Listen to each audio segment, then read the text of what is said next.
So you finished studying in Germany and you're wondering how to legally switch from student visa to a full-time work permit, fast and without drama. In this video, I'll take you through step-by-step process of how to achieve this, from job offer down to achieving your EU blue card, the exact documents you need, timing traps to avoid, and quick hacks that speed up the process. So stick with me to the end, because by the end of this video, you will have a clear plan. So let's dive in. Now, the first point is listen to me carefully. Start now. Apply before graduation. And this is the reason why many international students, we make this mistake. We always think that after my studies, I will start applying. I have enough time. Newsflash, you do not have time.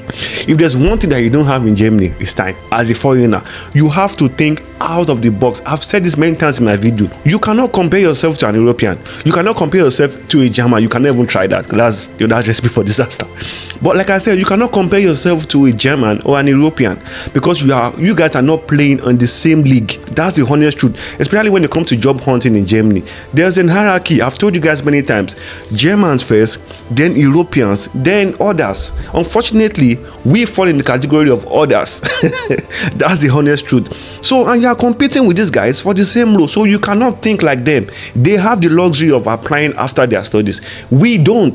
Do you hear what I'm saying? We don't. So you have to give yourself the best leverage possible. Learn German, very, very important. Optimize your CV. Network with locals. I've said this many times. Please, if you take anything from this video, okay, take this one. Network with locals. Those guys will help you. They have information that your friend zone, your friend group do not know. I'm telling you firsthand, they have it. Network with them. Talk to HR people. They will tell you what is wrong with your CV. Do everything possible. Go to workshops. Go to seminars. Okay? Don't apply just on LinkedIn or Stepstone. Of course, continue to do that. Don't get it twisted.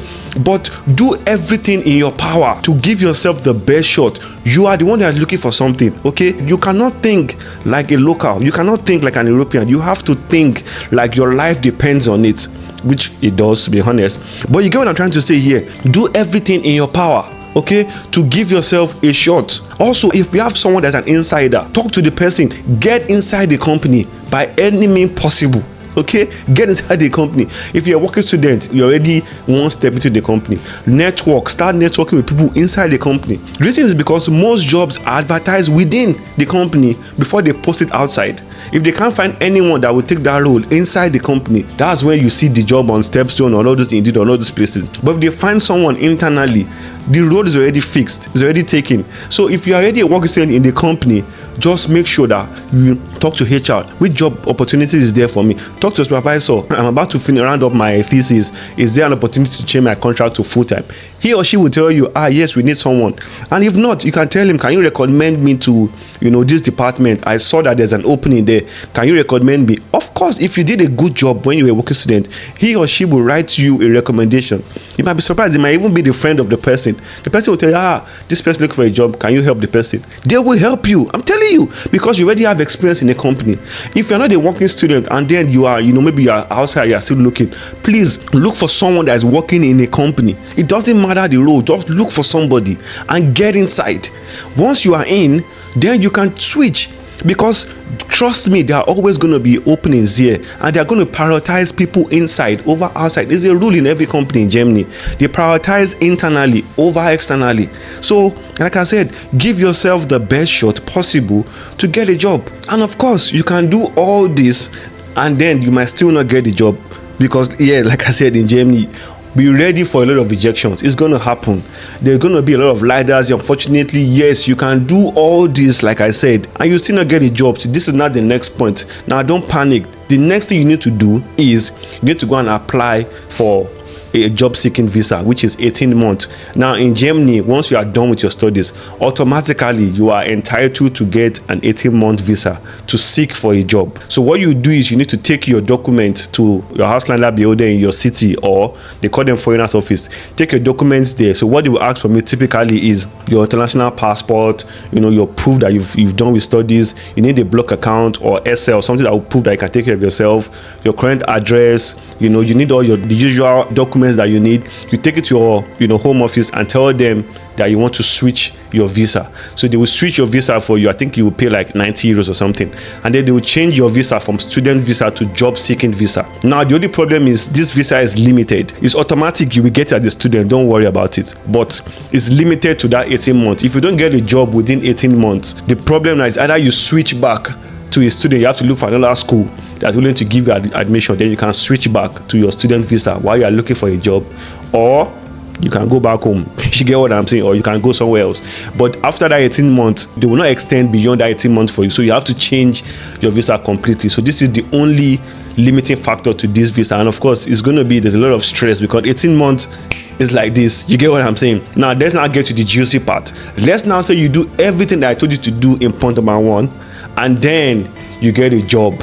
Now this is where it gets interesting. I want you to pay attention. Now when you get a job, there are 2 types of visas that you are entitled to, depending on the contract that you get. Now you can get an employment residence permit, or you can get an EU blue card. Now I'm going to explain both of them so that you understand it very well. Now the first one is the employment residence permit. This one is also, of course, you get a job contract, everything is fine. The only problem with this one is that it is limited to that particular company that's offering you a job, and it's also limited to Germany alone, which means that particular visa is not recognized outside of Germany as maybe a work visa or something. It's not recognized outside Germany. It's only limited to Germany, and you're limited to that company for at least 2 years.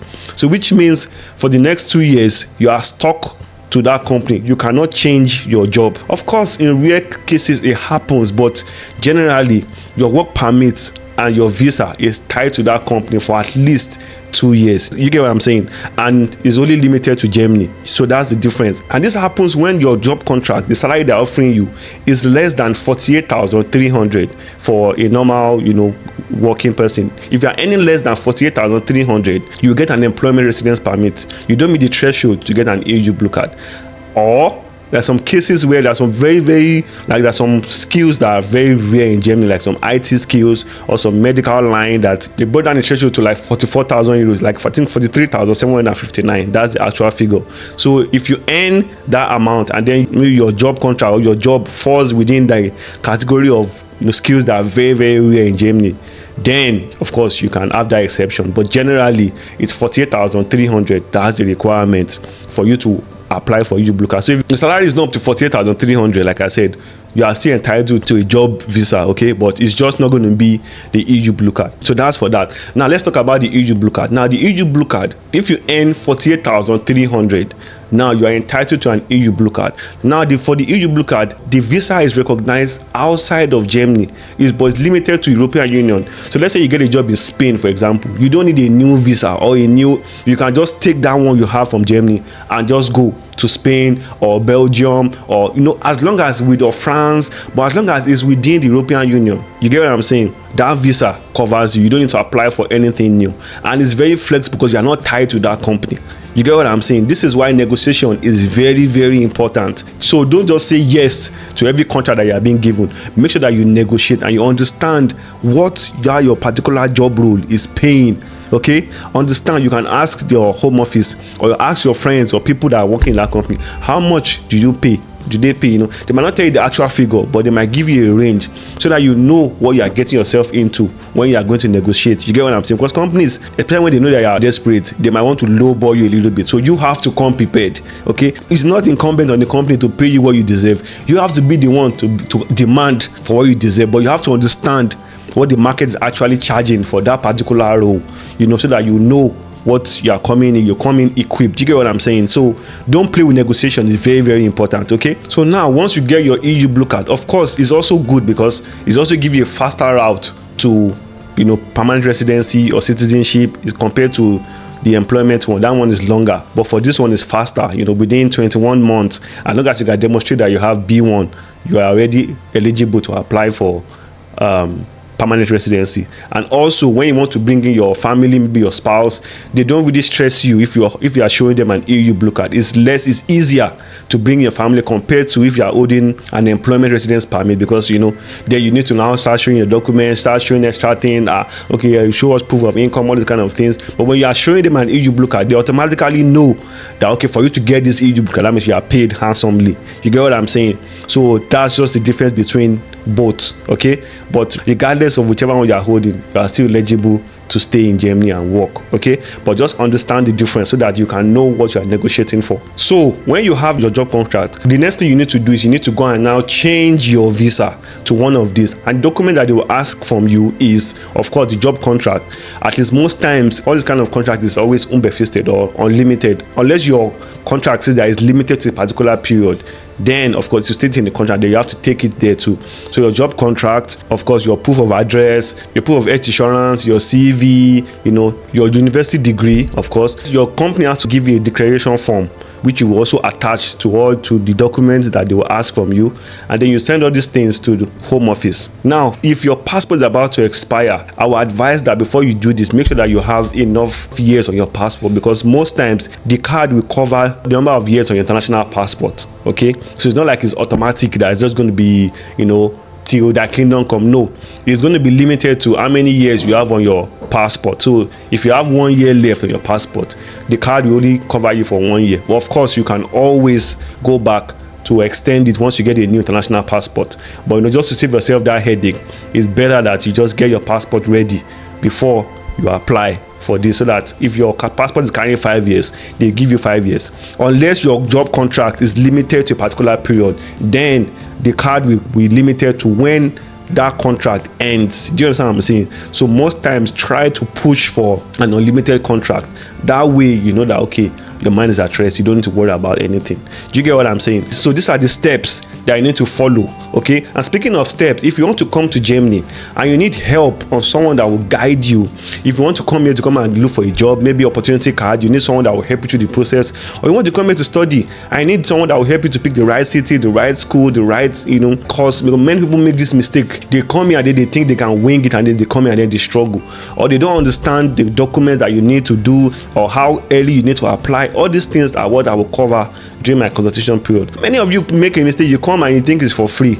I don't know why you guys think everything is for free. I'm already giving you this information for free. So why do you think I'm going to consult, give you my time also for free? At least if you need help, of course, click on the link that's pinned in the comments below and book a consultation with me, and I will guide you through the process. I also have packages that will help you to study, to survive, to live in Germany. All these things, click on the link that's pinned in the comments below, and let's see if we can work together. So these are the tips that I have for you. This is the step-by-step process from your student visa and how to switch it to a job visa, and what you need to do that. And if you follow this thing correctly, it's going to be easy for you. And if you want to know how to get a full-time job in Germany, click on this video right here, and I'll see you guys in the next one. I'm out.